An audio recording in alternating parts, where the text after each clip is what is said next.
contar a sua história de forma atrativa. Neste vídeo eu vou trazer 3 dicas para ajudar você a contar a sua história da melhor maneira, de forma que o leitor ou o público, as pessoas que estejam lendo ou ouvindo a sua história se interessem e permaneçam bastante atentas, interessadas e atraídas, né, como diz aí o título do vídeo, à sua história, né? Por que eu estou falando contar e estou usando, além de leitor, estou usando aqui pessoas que estão ouvindo ou escutando a história? Porque a arte de contar uma boa história, independentemente se você está fazendo isso de uma maneira oral ou escrita, ela é a mesma, né? Então a gente tem que desmistificar um pouco aí a questão de que a escrita, a linguagem escrita, na hora que a gente vai contar uma história, ela deve ser tão diferente assim da oral. É claro que tem algumas diferenças, mas o que eu vou falar nesse vídeo, na verdade, justamente vem a trazer um pouco da oralidade para que a gente consiga deixar a nossa história mais atrativa, né? Então, de repente, esse canal, então, já aproveitando para me apresentar, o meu nome é Gabriela Gasparim, eu sou jornalista, escritora e fundadora da Vidaria Livros, que é uma editora de livros de não ficção. Então, se você está aqui neste canal, se você caiu neste canal atraído pelo título de como contar uma história de maneira atrativa, pode ser que talvez você não esteja escrevendo um livro, não esteja escrevendo a sua história, talvez você esteja querendo contá-la numa apresentação, numa palestra. Este vídeo também vai ser útil para você, porém é um vídeo focado ao canal, aqui ao conteúdo do canal. A gente fala aqui do universo da escrita de não ficção, da escrita majoritariamente de livros, então é por isso que eu estou usando aí a questão da escrita com mais ênfase, tá bom? Então, gente, vamos lá. Vamos então começar aí com as 3 dicas de como que você pode escrever de uma maneira mais atrativa. A primeira delas, né, já então me aprofundando no pouquinho que eu já falei antes, é deixar a sua escrita, né, ou a sua história um tanto quanto mais próxima de uma oralidade, né? Quando eu digo oralidade, eu tô querendo dizer de quando você vai contar uma história ou vai contar o acontecimento para as pessoas falando, né, conversando, ou seja, numa mesa de restaurante, numa mesa de jantar, numa mesa de bar, no parque com os amigos, enfim, na escola, na sala de aula, dependendo do trabalho, né? Quando a gente vai contar uma história, né, oral, de uma forma da maneira oral, a gente sempre, mesmo que intuitivamente, sem racionalizar muito, a gente faz naturalmente um suspense, a gente naturalmente escolhe começar por determinada forma. Presta atenção, vamos supor que você está no seu trabalho e você chegou atrasado porque aconteceu alguma coisa no meio do caminho, né? Você, geralmente, quando a gente chega lá na mesa, no escritório, ou né, no lugar, ou no ambiente que a gente trabalha, na loja, enfim, na farmácia, no hospital, né? Tem então lá os amigos de trabalho, e aí o que acontece? A gente chega e fala, nossa, eu me atrasei, você não sabe o que aconteceu, eu tava fazendo tal coisa quando de repente, né, um acidente na marginal, você não precisava ver o estrago do carro, né, tava tudo estraçalhado, e aí isso fez com que as pessoas parassem para ficar observando. Então, perceba que você, querendo ou não, você dá uma dramatização, você usa aí palavras para tentar traduzir o quão impactante foi aquela cena, né? Então, de uma maneira bastante intuitiva e natural, a gente acaba tentando prender a atenção das pessoas que estão ali ouvindo o que a gente tem para contar, porque a gente quer que as pessoas percebam o que a gente viveu. Nossa, você não faz ideia, né? A pessoa fiquei assustada, não sei como é que a vítima sobreviveu. Enfim, a gente sempre faz assim de tudo para tentar passar o máximo da emoção do momento para as pessoas que estão ouvindo, né? Às vezes para convencer o nosso chefe também que o nosso atraso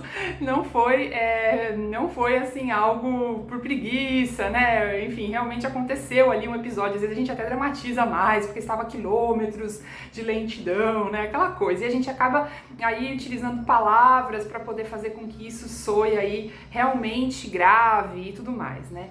E aí parece que quando a gente senta para escrever, tudo isso vai embora e a gente vai para o lugar comum, ou a gente vai para aquele, era uma vez, né, eu estava, um certo dia, aconteceu tal coisa, e a gente esquece de colocar essa emoção e esquece de lembrar que a gente tem que fazer o mesmo jogo de palavras ou utilizar as mesmas maneiras de contar como se a gente estivesse conversando com as pessoas, mantendo a atenção ali na mesa, de repente, do almoço, né? Tem sempre aquele tio, né, ou aquela tia que no jantar de família tem histórias que todo mundo fica ouvindo. Presta atenção como é que essa tia faz para contar histórias, né? Ou nós mesmos, né, quando a gente tá com os amigos também, a gente sempre tem sempre aquele amigo mais extrovertido que vem com umas histórias engraçadas e todo mundo da mesa para ouvir, dá risada, comenta, né?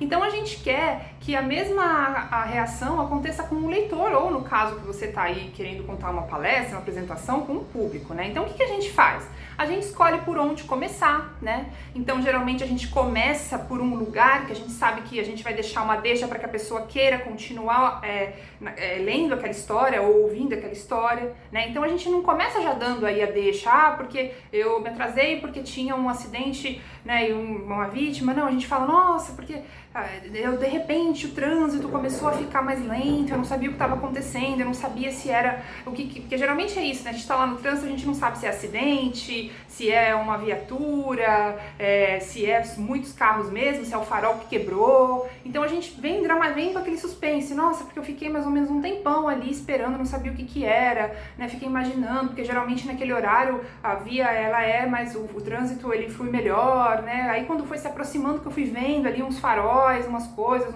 né? Eu comecei a perceber que poderia ser um acidente, mas eu não imaginava que fosse ser do tamanho, da proporção que era. E aí a pessoa já vai ficando, nossa, né? Vai ficando querendo entender, nossa, o que será que aconteceu? O que será, né? E aí sim a gente revela. Então isso aí é uma técnica. É claro que eu tô trazendo aqui um exemplo muito simples, mas na hora que a gente está escrevendo, eu costumo dizer que escrever um livro nada mais é do que escrever vários textos, né? Vários pequenos textos.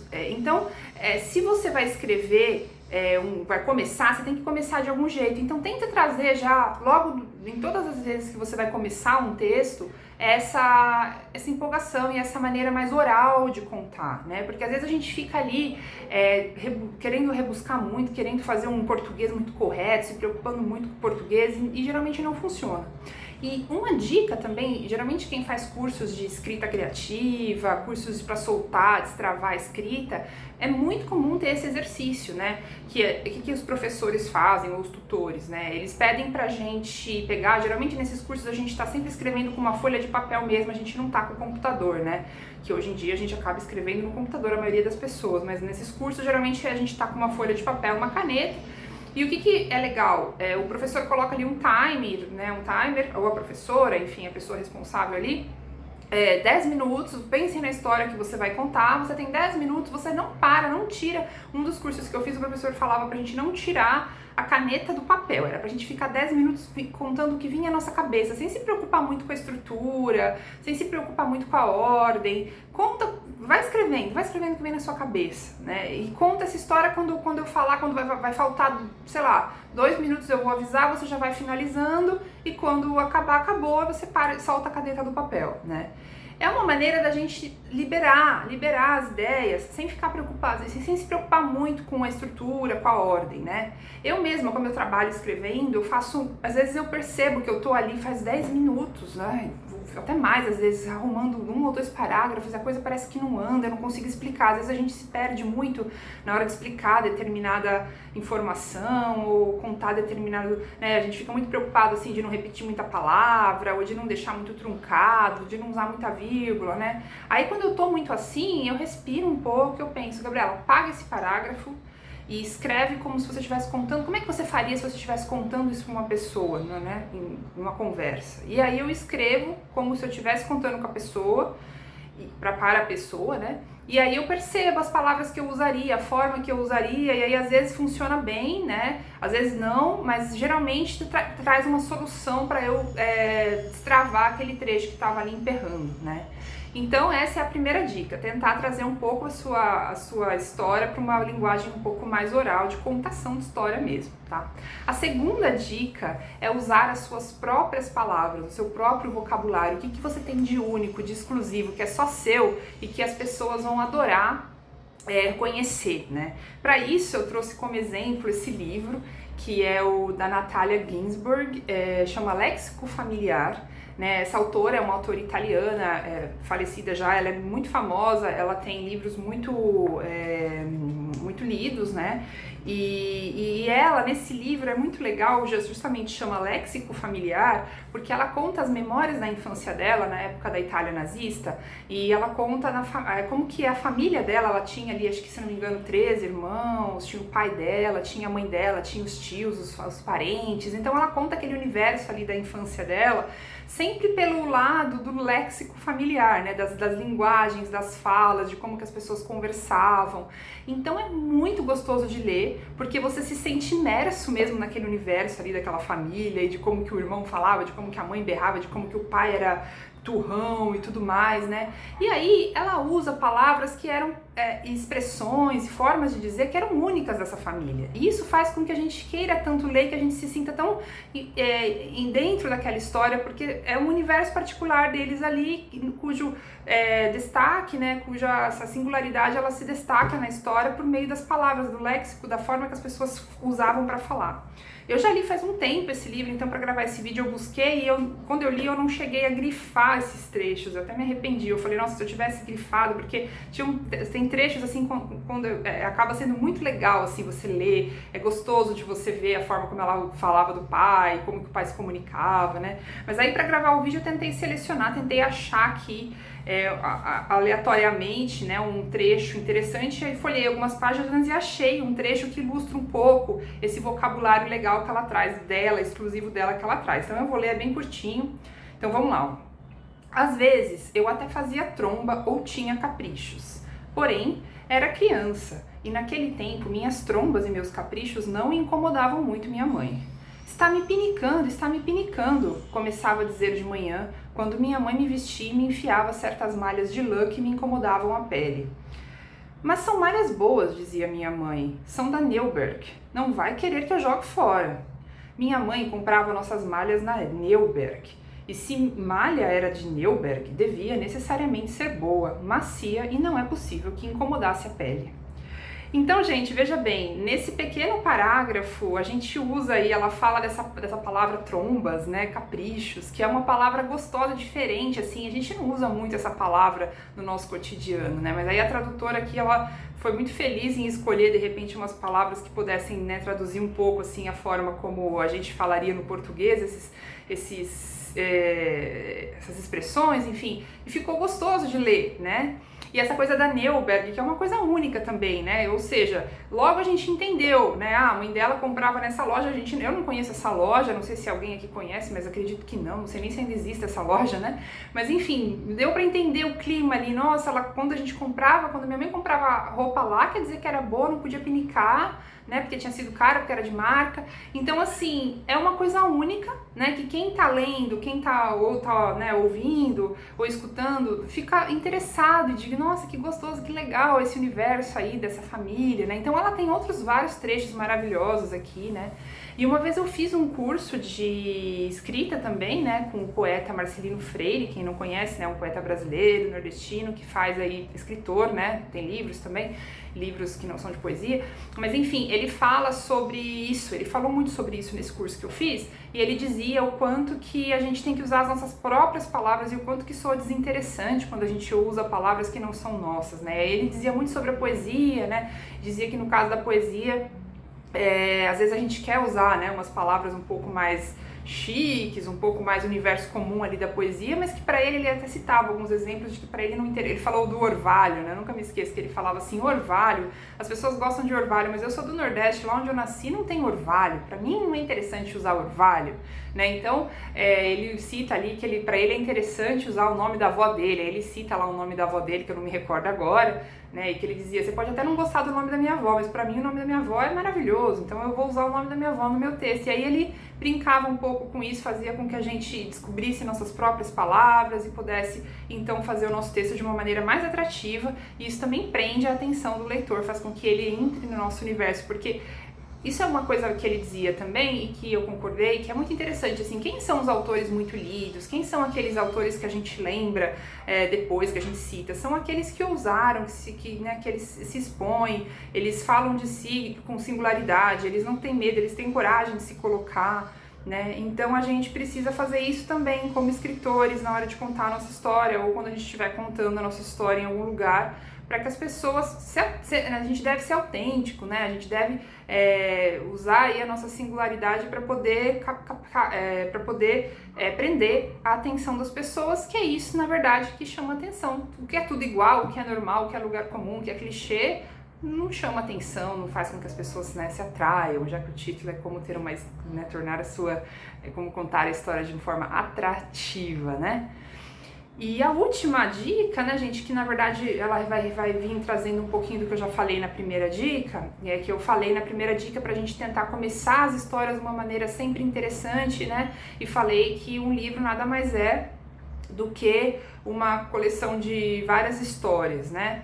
Então, pensa que se você vai contar várias histórias, é interessante você pensar que você pode usar sempre esse truque, né, de começar e terminar as histórias de uma maneira atrativa, de uma maneira que faça com que o leitor continue querendo ler a próxima história, né? Porque, claro, exceto um livro de romance, de repente, um livro que é um texto corrido, é raro, né, o livro ter, hoje em dia ainda mais, né, a gente tem livros cada vez mais com capítulos e intertítulos nos capítulos, né? Então, se você pensar que você não está contando apenas uma longa história, tem várias pequenas histórias dentro da sua longa história, né? Então, você encontra, identifica quando começa e termina uma pequena história dentro da longa história, encontra essas pequenas histórias, né? Até mesmo quando a gente está, né, no caso da palestra ou do podcast que a gente vai participar, quando a gente está contando história, a gente sempre vai contando pequenas historinhas que formam a grande história, né?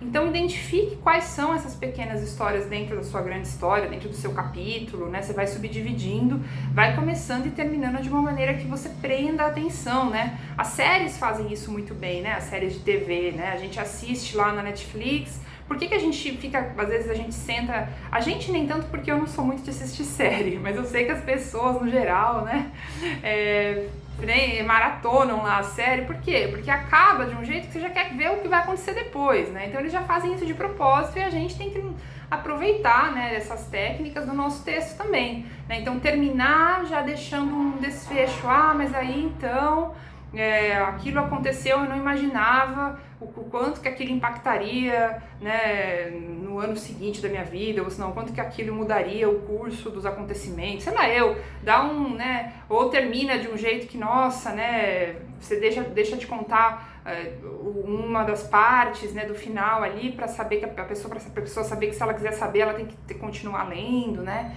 Então, essa técnica é muito, muito útil. Então, a gente tem que pensar aí que um livro não é só uma história, são várias pequenas histórias. Então, pensa em cada uma delas de uma maneira atrativa, começa por uma maneira... Você não precisa começar pelo começo, você pode começar pelo meio, né, e depois voltar para o começo, depois ir para o fim, né, começar por um acontecimento, ou começar por um suspense, né? E aí, para quem né, assiste séries, ou para quem gosta de ler livros assim, um pouco mais de suspense, ou esses livros um pouco mais de fantasia, né? Você sempre tem também bastante inspiração, todos os livros em geral, né? E ler livros em geral é sempre muito importante para que a gente escreva melhor, né? E de forma atrativa. Eu mesma, eu gosto muito de ler literatura brasileira, quando eu vejo que eu tô com o meu texto um pouco truncado, né? Porque às vezes a gente acaba lendo traduções, ou a gente lê livros em outros idiomas, ou livros muito técnicos, e a gente perde um pouco, né,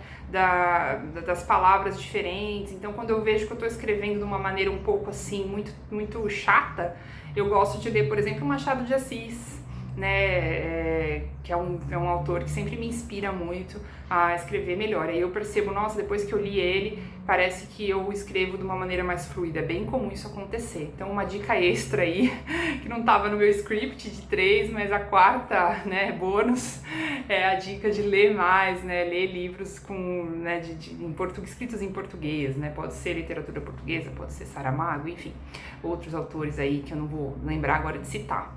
Então é isso, pessoal. Se você gostou, esqueci de falar no começo, mas aproveita para já curtir a nossa página, curtir aqui o vídeo, vai ajudar muito o canal, me ajuda também outras pessoas conhecerem o nosso trabalho, outros escritores escreverem melhor. Então curte aqui o vídeo. Se você tiver alguma questão, comenta, troca ideias aqui também no nosso canal, assista os outros vídeos, tem bastante vídeo bacana. Siga a gente no Instagram, Vidaria Livros. E acho que eu falei tudo. Muito obrigada e até o próximo vídeo.